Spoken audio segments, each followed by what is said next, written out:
It's all happening on the 20th. Catch you inside.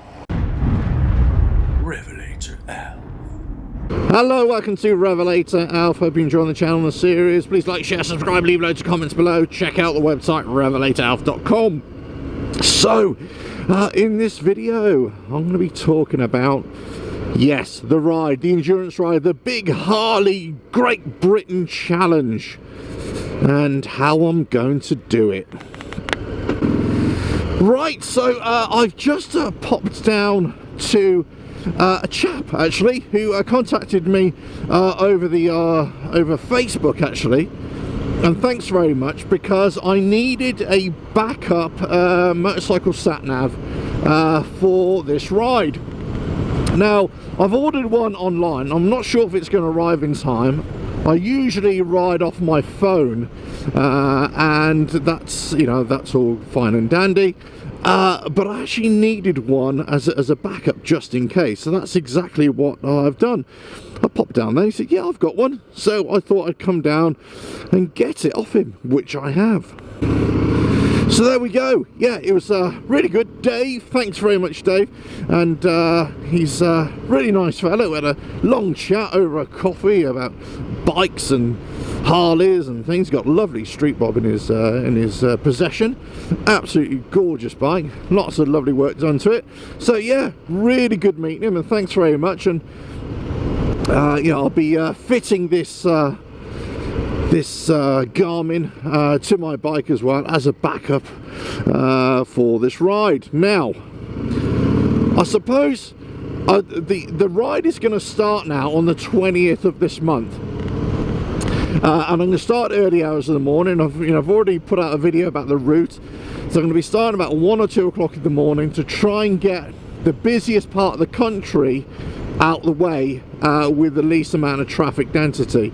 And then I'm going to try and get around as much of the country in about 18 hours, 24 hours, have a little break, and then carry on the trip. My aim is to try and do it in 36 hours.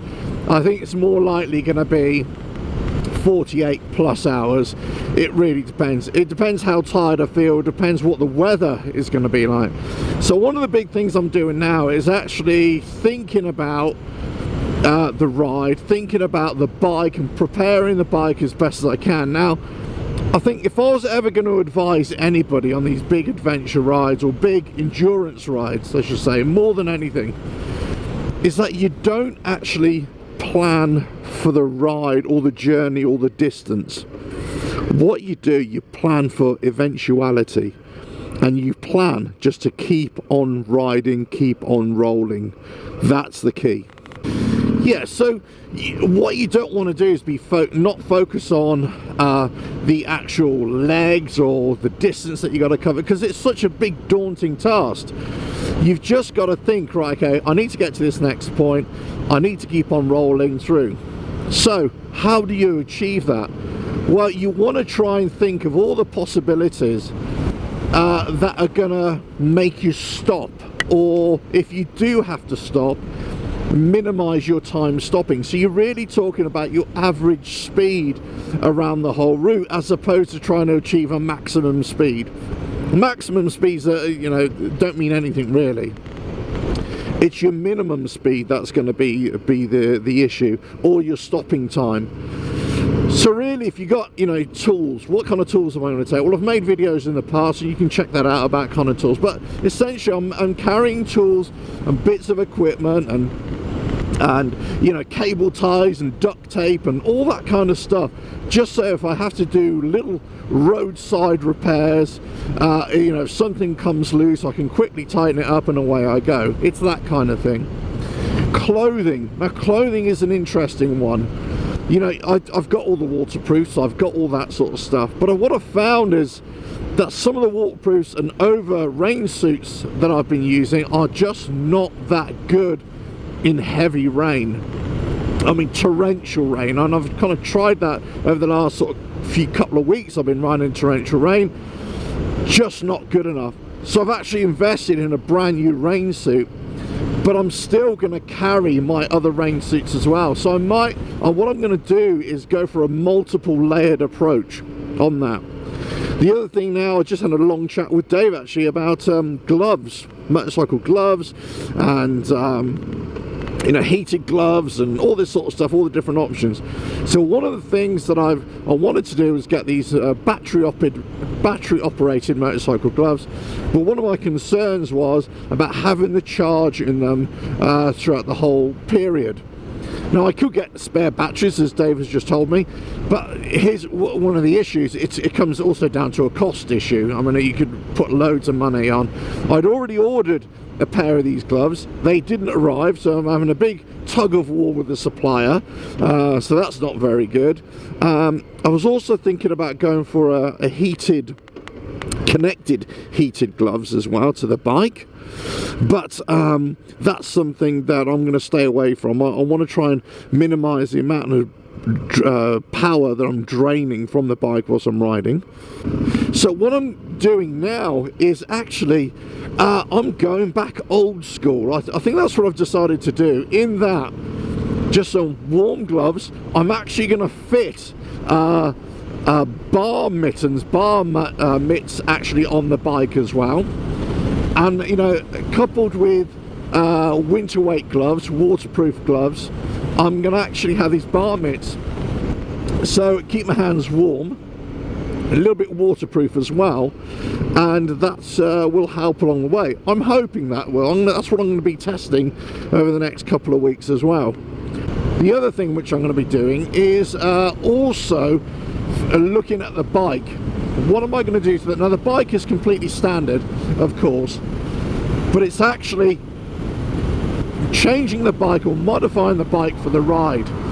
So it's also like USB connectors, things like that. What I'm going to be either wrapping those in electrical tape, the actual connector part, or putting some silicone sealer around them so that they're completely watertight. The tank, I'm going to partially vinyl wrap for that, because yeah, in the middle of the night I'm going to be hugging the tank with my knees, and I don't want to scratch the paintwork as best as I can. I'm also going to be operating with a small tank bag as well. Now I've still got the panniers, but the thing is I want something quick access on the bike for that kind of thing. So I'll be taking a little tank bag, or I think I will. All of these things that I need to factor for this ride, and it's basically just going to use my experience just to keep rolling along. It's not about top speed. I'm not going to be hooning about. It's not about trying to push beyond my own limits and safety limits. It's also maintaining that, but it's also about just minimal stops this time, or stopping only when I really need to.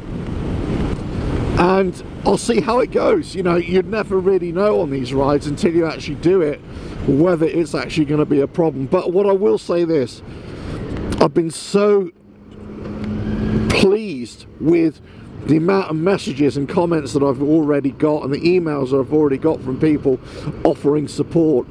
You know, I put a shout out on social media for, let's say, like you know, a spare sat nav, and people just offer them, you know, to me, which is fantastic. So it's been really heartwarming, you know, so far already. You know, the website has got a special page for it now. There's a Just Giving page, justgiving/RevelatorAlf. Go to that and you can donate money to with the air ambulance, which I'm raising money for. If you don't want to donate or you don't want to support, that's absolutely fine, no problem. But you might find this video, this series of videos, interesting, how I do it, how I achieve it, if it's even possible. There'll be lots of updates on social media along the route. There'll be lots of videos afterwards, you know, explaining different elements of it that you might find useful as well. So, you know, hopefully the whole video series will be useful to you. But right now it's about preparing myself. I'll give you a case in point. I dug out these big winter weight gloves this morning out the garage, and I thought, well, I'd have these, but they're just too big. They're too big and bulky. So whilst they might be warm, they're just not going to be the right fit for me. They're not going to be suitable for what the ride that I need to do. So therefore, they won't be going on. I'll be going back to my other winter weight gloves, which are a lot better. The other thing is about big, heavy duty winter weight gloves, is that they might keep you warm and dry. But unfortunately, I have to factor in for you guys, and videoing and documenting it, which is also part of the reason why I'm doing this. And unfortunately, the big gloves are just too cumbersome to operate my phone, operate the cameras whilst I'm riding. And as I say, it's all about riding and rolling along. I don't want to keep on having to stop just to sort out my cameras. So I need to have gloves that are I've got enough dexterity still to be able to do all that sort of stuff. So anyway, this is what this video is about, telling you it's happening on the 20th. Please follow me along, please support in any way you can. Everything is really appreciated. Check out the description, check out Just Giving page if you want to donate. So all donated Thames Valley Air Ambulance, which is my local air ambulance. All I would say is go support your local HEMS air ambulance unit wherever you are. That's really important as well. But I tell you, this video, I'm preparing for the ride.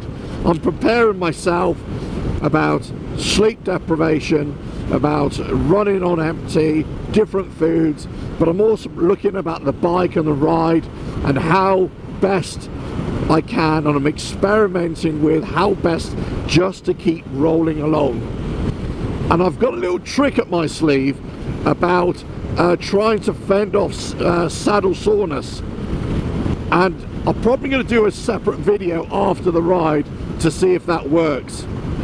It's going to be a cheap fix and it might interest some of you. So anyway, that's the video for today, the extra video for today I should say. Please like, share, subscribe, leave loads of comments below, let me know what you think. Any tips and advice about this long distance endurance ride to prepare the bike, anything like that, most welcome. Check out the website RevelatorAlf.com, check out the Harley Parlay page and the Harley Great Britain Endurance Ride page. Check that one out as well. You'll get all the route details, all the maps. You'll know exactly what I'm thinking at the time, and I'll be adding to that over the next couple of days. But there we go. Really appreciate it. Really appreciate all your support, and I catch you on the next video coming, well, very, very soon. Very soon indeed. Ta-da now.